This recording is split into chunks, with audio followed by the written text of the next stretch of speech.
না, না, বাংলাদেশ কোত্থেকে নিরাপদ? না, না, শেখ হাসিনা ছাড়া কিভাবে নিরাপদ? আল্টিমেটলি এটা তো প্রুভ হয়ে গেছে।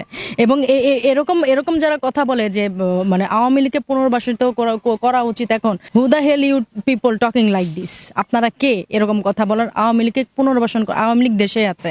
শুধু আওয়ামী লীগের যে কাণ্ডারি তাকে হচ্ছে আপনার কিছুদিনের জন্য অনুপস্থিত দেখছেন। উনি আবার আসবে হিরোর বেশে। এবং আরেকটা কথা বলতে চাই, আপনারা যেটা বলছেন যে রিফাইন্ড আওয়ামী লীগ বলতে কিছু নেই। দালাই লামার মতো মানুষ উনি যদি ৮০-৯০ বছরে কোনো দেশে মন্ত্রিত্ব করতে পারেন, উনি কি দোষ করেছেন? আপনারা কেন ওনাকে বাদ দিয়ে চিন্তা করছেন? ও আসলে আপনাদের ভয়টা ওখানে। উনি যে দেশে নারী নক্ষত্র জানে। আপনি একটা কথা চিন্তা করবেন, একটা ঘর, আমার যদি একটা ঘর থাকে, সেই ঘরের জানালা কোথায়, ঘরের সুইচ কোথায়, সবকিছু কিন্তু আমি জানি, কারণ এই ঘরটাতে আমি বসবাস করেছি। তাহলে উনি ছাড়া কিভাবে এই বাংলাদেশের সমস্ত কিছু পরিকল্পনাকারী উনি পরিকল্পনা করে এবং উনি খুব ভালো জ্ঞান রাখেন এবং উনি খুব ভালো এডুকেটর।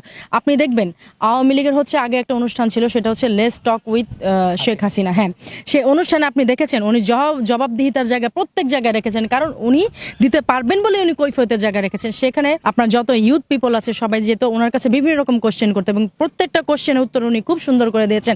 এরকম করে কয়টা মন্ত্রী দিয়েছেন আপনাদের কাছে আমার কোশ্চেন? আপনারা কয়টা মন্ত্রী ভাবে জনসম্মুখে এবং এই ইউথ পিপলের কাছে এভাবে কৈফিয়ত দেওয়ার রেখেছেন?